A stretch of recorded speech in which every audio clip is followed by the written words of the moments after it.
listening to the GM Shuffle with Michael Lombardi, presented by DraftKings and VSiN. Here is Femi Abebefe. Welcome to another edition of the GM Shuffle with Michael Lombardi, presented by DraftKings and VSiN. I'm your host, Femi Abebefe. As always, make sure to subscribe, rate, and review wherever you get your podcasts. Our producer, Andre Paraiso, with us on the ones and twos, filling in for our guy, Elliot Bowman. Michael, let's not even waste any time. Let's get right to it. We have a lot that we have to get to. We got blue chips, red chips, wait a minute, off-ball hold linebackers. on. Okay. Time out.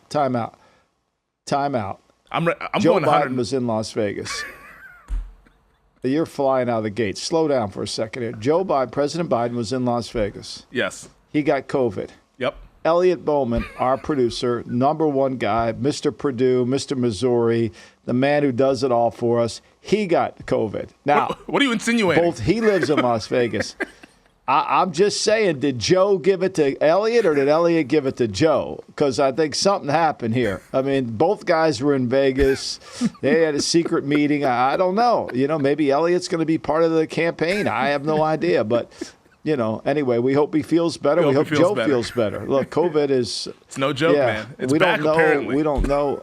Yeah. But we do have a lot to talk about. Yes. I spent the last 2 days watching Hard Knocks over and over again.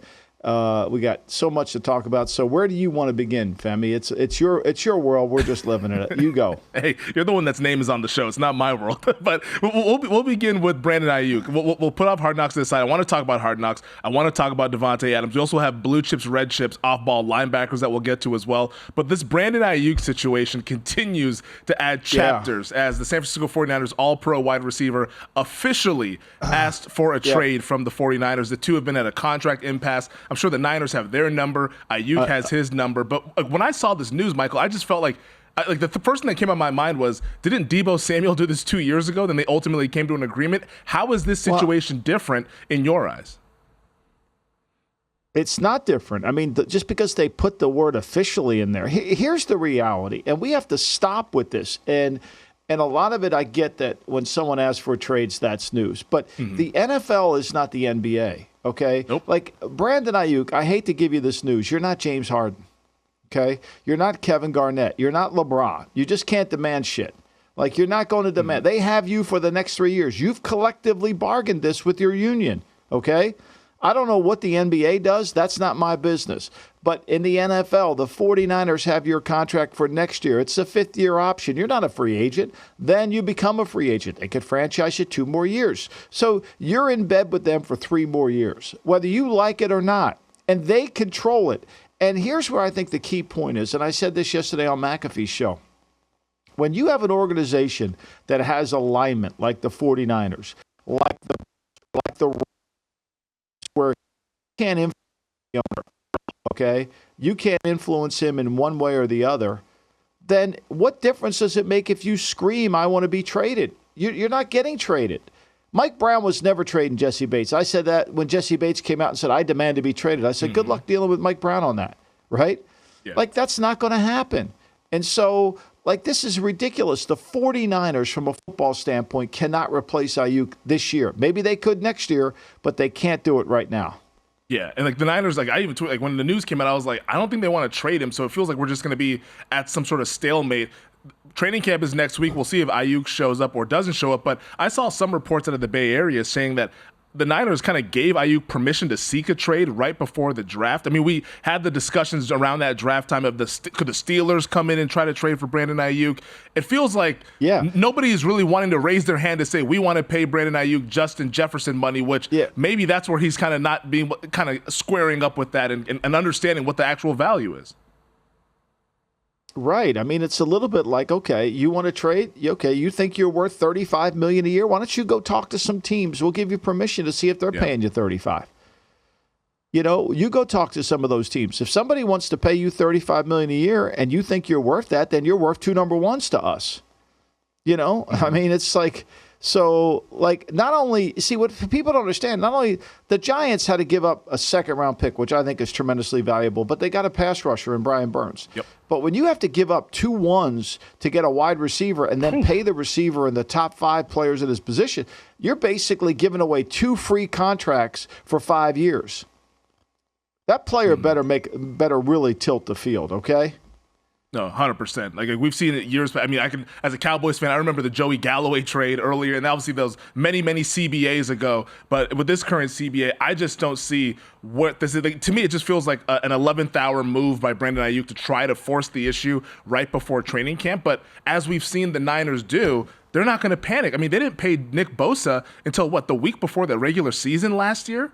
Like they were able to wait out the storm on Deebo Samuel. Like they do not operate in panic. And like you mentioned, like they are willing to go ahead and get into the water. We saw the practice field with Jimmy Garoppolo before he became the starter again. Like they're not uncomfortable with this sort of situation. So I think Aiyuk, while he's trying to force their hand, you're kind of barking up the wrong tree given the organization that you're dealing with. Well, they have alignment. Yeah. That's the key. They have alignment. They're aligned. Kyle Shanahan runs the company. He knows what he's doing. And unless he says, I want to trade the guy, no one's going to trade him. He has the authority to do whatever he wants to do. Jed York, the owner, gave him that. It's in his contract. He runs everything at 49ers. John Lynch works for him, which is fine. And then he does it. And then he's like, he's not going to be manipulated around, or he's not going to, because some beat writer in San Francisco writes that Ayuk's unhappy. That's not going to affect Kyle. It doesn't affect anybody who knows what they're doing. Yeah. It's when you have an organization that says they're on the same page, right? Okay, that you can twist and get into. I'll call this guy up and see. Or if you have an owner who's going to listen to the press, we're taking too much heat. Look, that's not how you run a business. You have to listen, avoid the noise. 100%. Aiyuk obviously coming off of the second-team All-Pro season, 1,300 receiving yards, almost 18 yards per catch, 7 touchdowns. If you were advising Brandon Aiyuk, and Lord knows he probably needs some advice based on how he's been acting throughout this offseason, being on social media and doing all this stuff, what would you tell Brandon Aiyuk right now as we're coming up on training camp next week? What would your advice be to him? Go have a great year. Go play your ass off. Understand that, go have a great year. Get insurance, go have a great year, and try to see if you can make the best deal you can make with them. If you're worried about financial security, then try to make the best deal. But you got to understand, you could be tied to them for 3 years. Here's the reality. You're not going to force your way out. You could play your way to a great contract, but you're not going to force your way to a great contract. What would you be willing to pay him? I think a lot of this comes down to, everybody thinks, everybody counts Jefferson new money $35 million. If you count the old money, it's $32 million. Mm-hmm. So I think there's the rub, right? The media wants to count, and the agents want to count the 35. People in the business want to count the 32 because that contract did exist. It was there. It didn't go away. It wasn't just, oh, shit, we threw it up, we ripped it up. You have new money, but you also had an old contract. So there's a rub in there. I think he should be. Look, the wide receiver market's insane. The guy is, and I think this is really important, and one of the reasons why they won't trade him. He's their only outside receiver, outside the numbers that they have on the roster currently. Like, I think they want to keep him, but right now, keeping him and Deebo is hard to do if they pay him $32 million a year. If they were able to trade Deebo, now they could pay Aiyuk. So there's a little bit of a difference here. And I think that's the question. They have too many inside receivers. They're looking for outside 3rd and 8. We got to win on the outside. Excuse me. We have to win on the outside. Thank you, Femi. We have to win on the outside. And now you got to run a route to win. Can you do that? And we'll see. You've been hanging out with Elliott and Joe Biden. What's going on here? Are you all right? Yeah. Doing okay? No. I don't have it, I promise. Yeah. but yeah, Brandon, I think the important distinction that you made there, especially as it pertains to the Jefferson contract, is that Jefferson signed a $4 million extension. He didn't sign a $4 million contract. So like you said, those 4 years get extended to that 5th year. So it's pretty much a 5-year deal with the new money included, which is why it's likely to be a $32 million per year, not the $35 million per year with the new money. Let's talk about another receiver, though. Here in Las Vegas, Devonte Adams was on Shannon Sharp's podcast earlier this week, and I mean, there's been a lot of these rumblings about could Devonte get traded and would he reunite with Aaron Rodgers? We saw Aaron Rodgers on the golf course saying that, hey, I can't wait to reunite with Devonte Adams. Well, Adams said that, hey, he would reunite with reunite with anybody, it would be with Aaron. I'm actively on the Raiders. What do I look like sitting here talking to other people about being on another team? And that's how I still feel about it right now. But he did say that he would reunite with Aaron. His agent came out and said that there's not going to be any sort of trade talk and all this stuff. But your client, Devonte Adams, is saying that he would if given the opportunity. to me, this feels like just a lot of noise, but is there anything here, and should we kind of keep this in mind as we get throughout the regular season? Well, there's more than noise here. Okay, there's Devonte Adams wants a new contract. Devonte Adams wants to get paid because he's no different than everybody else who saw this receiver market go insane, and he wants to get paid. Right now, Devonte Adams is sitting down there and he's saying, wait a minute, where's my scratch, right?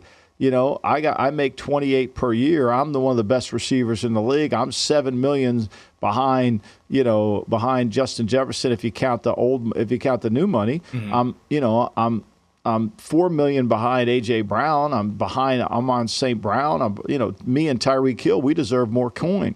So that's what's been communicated to the Raiders all along. He didn't come to OTA. He didn't come to he didn't come to the offseason. He did come to minicamp, didn't do anything. That's why Rodgers said what he said. He said, look, I look forward to playing with him. And he's got a base contract that the Jets could do. Now, they would have to do some manipulation, right? So I think he's got like something like Devontae has something like I think he's got like $16 million of cap. He would need $16 million of cap. He's got a salary of like $17 million. So he would have to lower his salary with the Raiders, sign that contract, and then get traded, right? Yep.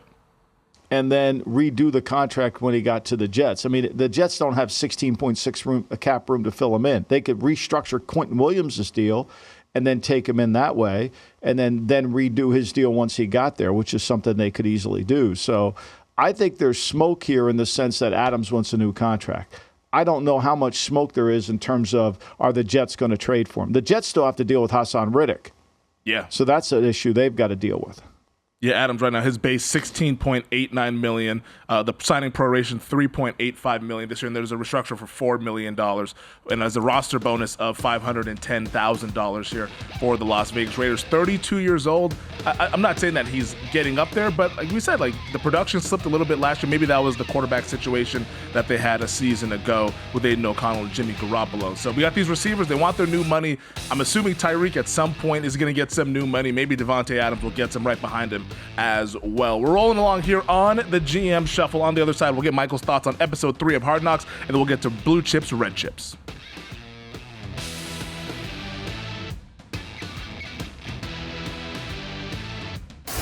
You're listening to the GM Shuffle with Michael Lombardi, presented by DraftKings and VSiN. Here is Femi Abebefe. All right, we recently saw episode 3 of New York Giants offseason Hard Knocks, which I think is incredible television. I've thoroughly enjoyed this Hard Knocks series. It has quickly vaulted up to the top of the list for me with the Hard Knocks as opposed to the training camp stuff and the in-season Hard Knocks. The access is incredible, Michael. I'm like watching this stuff. I'm like, man, like we're really in the nitty-gritty with Joe Schoen and the New York Giants. What were your takeaways from episode 3 that we saw this past Tuesday? I was on Pat McAfee yesterday, and he said to him, I'm quoting him, you can watch it on YouTube, the video, that it looked like they operate like a bunch of fans would before a fantasy draft, And I think he's right. It's a tremendous observation by Pat, because I think, to me, it's great for you to see it, but for someone like me who's been in this situation before, and I'm not trying to be arrogant or egotistical here, to me, that's not usually how it goes, right? I think, to me, there's models you set up. There's questions that you work out beforehand. You have to have the ability to have second-order thinking. If we do this, then what happens here? If we do that, then this is what we look like. And you plan all those things out in the weeks leading up to it. Shane's complaining about he has no control over it. Yeah, you do. You control the money. You control the money. I think, to me, what we're seeing is a lack of awareness on their part. They had no idea Philly was going to be involved with Barkley. Come on, are you kidding me? I knew that. You knew that, Femi. Yeah. I mean, they then all of a sudden they have no idea what the market is for running backs. Like, where's the awareness? I think, to me, it's a void of leadership. Look, again, I think Joe Schoen seems like a wonderful man. He really does. And I'm not criticizing him as a person. I'm talking about this from someone who studies leadership like I do from the outside. Leadership is really about asking questions. Management is about doing the right thing. Managers do things right. Leaders do the right thing. And so when you're sitting there and you're Joe Schoen and the season ends, and in that same building, not the same building, but in that same organization, Bill Parcells came up with this is what we must have to win, this is what we need to win, and this is what we want to win, those three categories. And then you have to plot it out accordingly. And you've got to have second-order thinking. Okay, if we can't get player Y, we take this player. If player Y goes to this price, we move to this player. Then we go. We saw a little bit of they had a board like that. They had their running back board. But to me, like, you don't need all these people sitting around. Like, it's like this is going to be – you need the cap guy and you. You've already made the plan. Here's what we're doing. Okay, and if the agents ever suspect that you don't have an alternative, they're just going to keep delaying you and keep asking for more money. Like, can you imagine they admitted their number one offensive line target was Jermaine Eliminor? Like, and first of all, everybody at the Raiders will tell you he's not at the guard, he's a tackle. But they're going to play him at guard because they got to make sure that Evan Neal has a starting position. Like, that's your best guy, right? Like, that's your best guy. You know, and then you're going to pay Runyon all the money that you're going to pay Runyon. And I understand he starts all these games and all that. But at some point, like, what's the grade? Does it match the value? Just because it says you fill the need, you know, and then what kind of team are we going to be? See, I think there's been no identity. I think there's been no identity. And I think, to me, there's no second-order thinking. So, you know, you could sense it. Okay, we're going to have to go up. All right, so when Tyrod Taylor's price went up too much, they went to Drew Lock.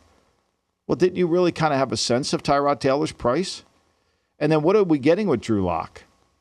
Like, to me, they just were signing Drew Lock. It's really about, when you're watching this, you're seeing this is a team that is adding players, not building a team. There's no philosophy that you hear. You know, and and I think pretty clearly, and I'd like to hear your commentary on this.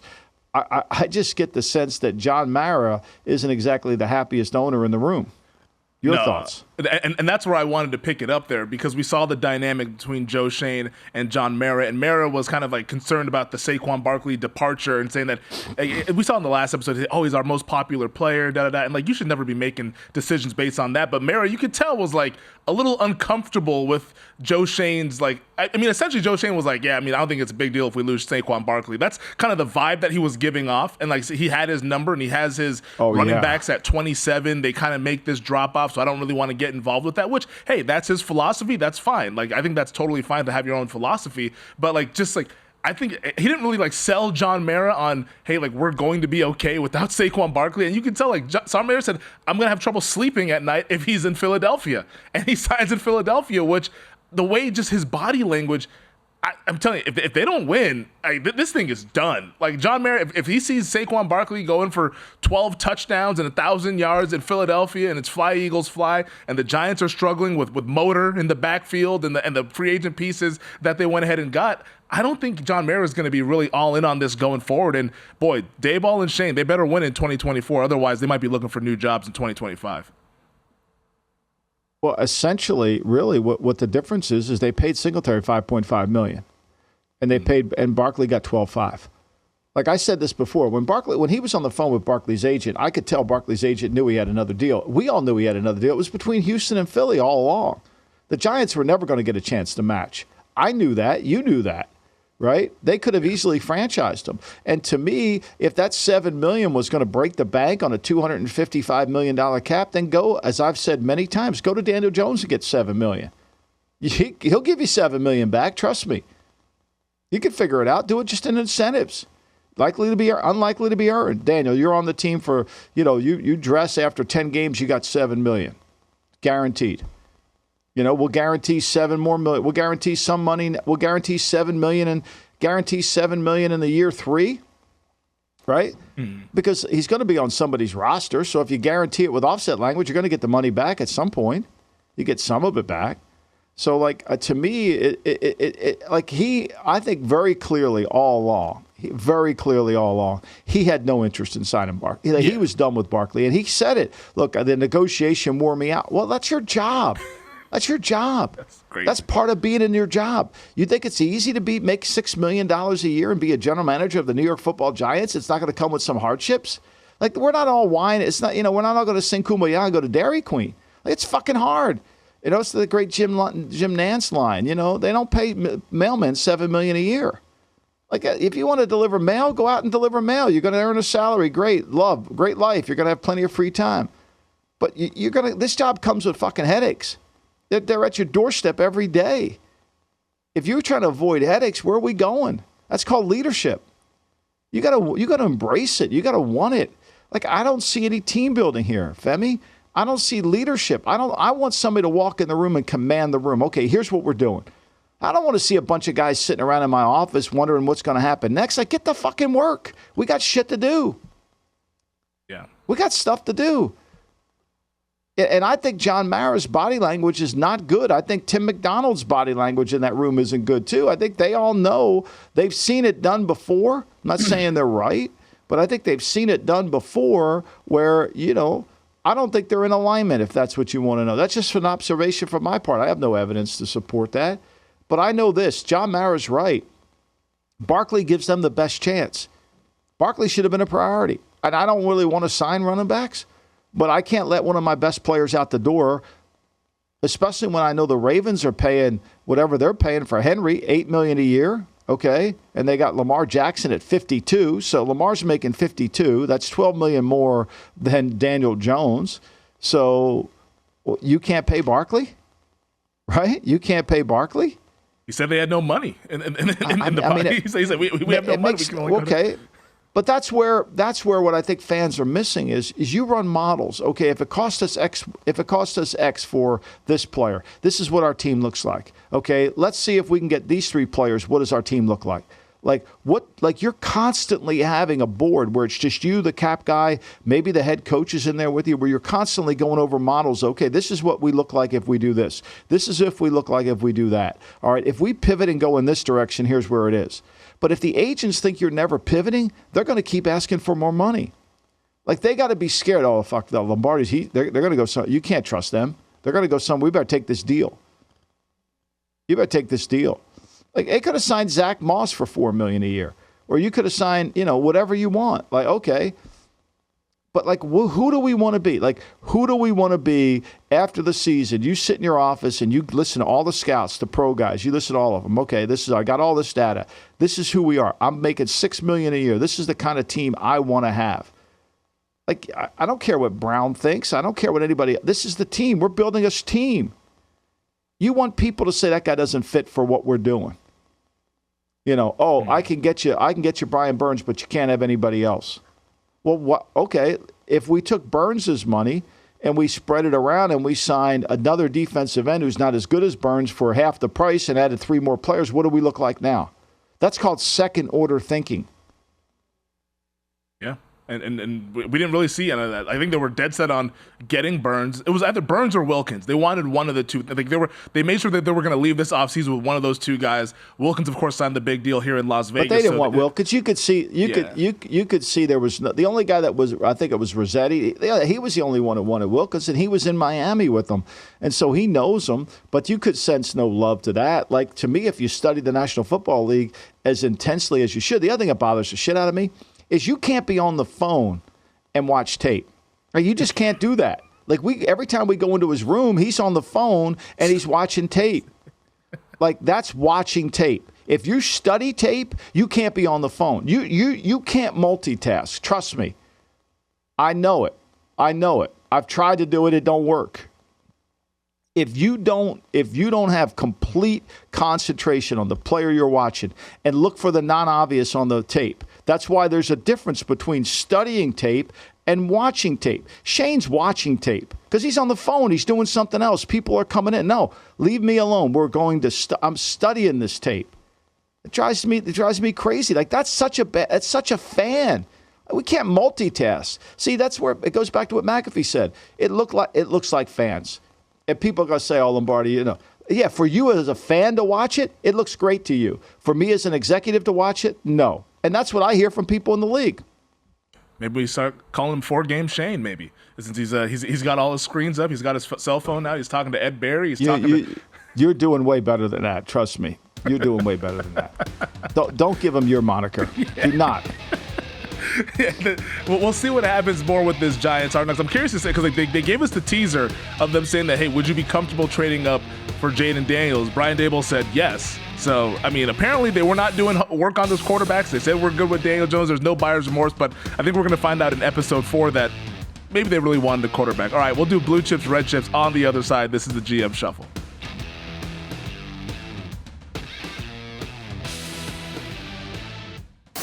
You're listening to the GM Shuffle with Michael Lombardi, presented by DraftKings and VSiN. Here is Femi Abebefe. All right, let's continue our Blue Chips, Red Chips series. In the last episode, we discussed the secondary safeties and corners. Now we're working our way to the front seven with off-ball linebackers. And this is a position, Michael, you've talked about this over the years as we've been doing this series and as well as just during the season, that there's no such thing as like the two-down linebacker, then you come off the field. Like, you have to be a three-down player at this position, given where football is in 2024. Yeah, I think, well, first of all, I think that it's no longer, like if I was running a department, I don't want to hear any more about what down it is. I really don't. I'm not interested in what down it is. I'm interested in what personnel grouping they're in. Like, I don't want to discuss first, second, or third down, because every down is a passing down. And so, like, the way we have to set up our board is how many plays do you play, right? So let's just go, for example, Patrick Queen last year played 1,246 plays. Fred Warner played 1,200 plays. Roquan Smith played 1,192 plays. Anzalone from Detroit, he played 1,189 plays. Bobby Wagner played 1,170 plays. The kid from the Giants, Bobby Okereke, I don't know how, Okereke, he played 1,128 plays, and Mosley played 1,127 plays. Those guys are never off the field, right? So they play against every formation group, every personnel group in football, every one.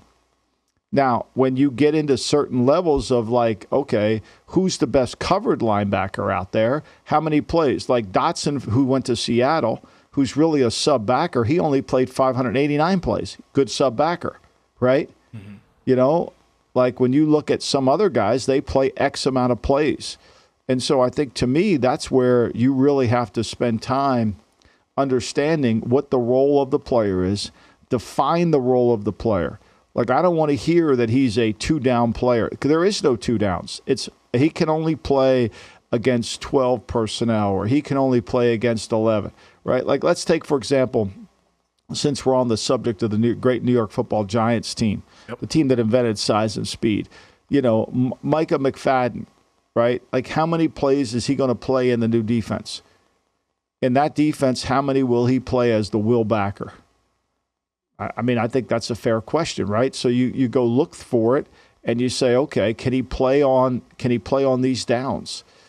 And I think ultimately that's where you get into the teams, and you say, okay, here's where, this is what we do, this is who we are, and this is kind of how we play. And, I think when you break them down and you understand that, okay, here's where our team, what we look like. McFadden, I think he played 736 plays last year. So he's not on the field all the time.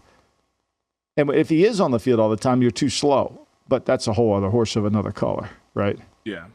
And it's correction. It's Okereke. I looked up the pronunciation. Okereke. So Bobby Okereke. Okereke. Just wanted to make sure we got that one right here. But before we get into the list of the red chips and the blue chips, just like from a football observation, you don't have to be a mad scientist to realize this, but obviously the position at off-ball linebacker, the guys are getting a little bit lighter because, like, we in a passing league, there's a lot more coverage involved with these guys.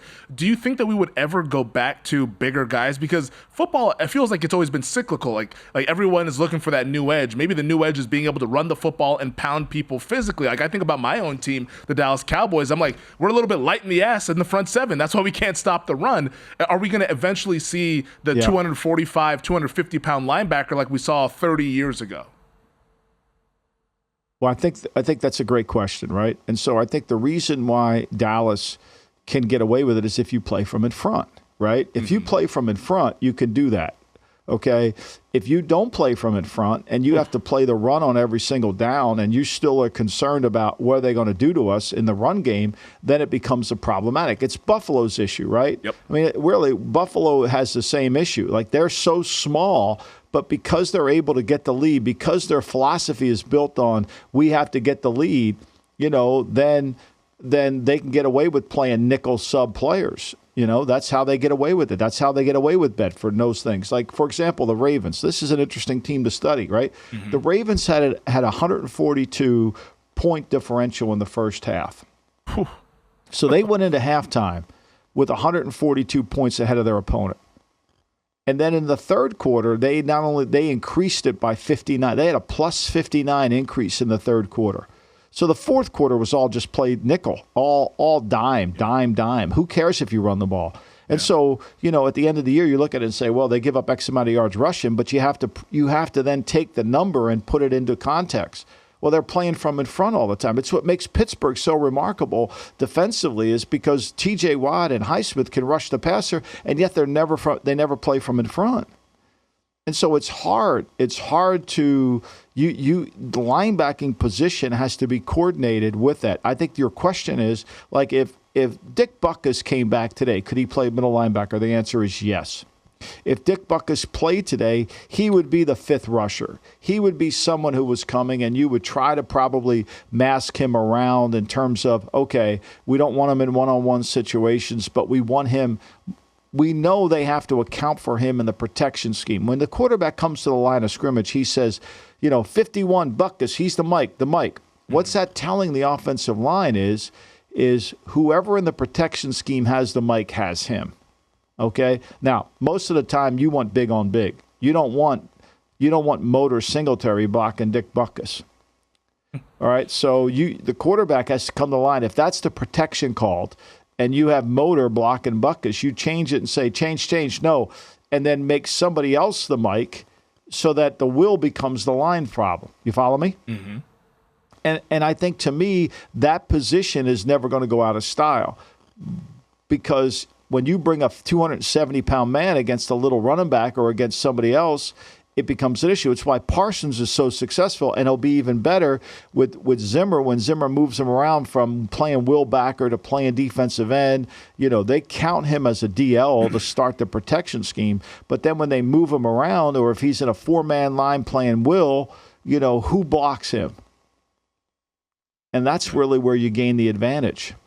Yeah, no, it does. It just feels like these linebackers today, like the defenses today, especially like with Dallas and Buffalo, they're built to be like front-running defenses. Like, hey, when we have the lead, then we can just come downhill and fly around, and we're good in coverage, we're good in space. But like you mentioned, if you get behind, it's the fourth quarter, you're down by 7, you need to get a stop, get off the field. It becomes a little bit more difficult to stop the run. But let's get into your red chips list. These are really good players. Obviously, the blue chips, the cream of the crop. The red chips, though, also really good players. We'll start with Patrick Queen, formerly of the Baltimore Ravens, now with the Pittsburgh Steelers. Matt Milano, who's coming off of injury with the Buffalo Bills. Same with Dre Greenlaw, the heartbreaking injury in the Super Bowl with the torn Achilles on the sideline for the 49ers. Bobby Okereke of the New York Giants, and then Levante David, the ageless wonder, with the Tampa Bay Buccaneers.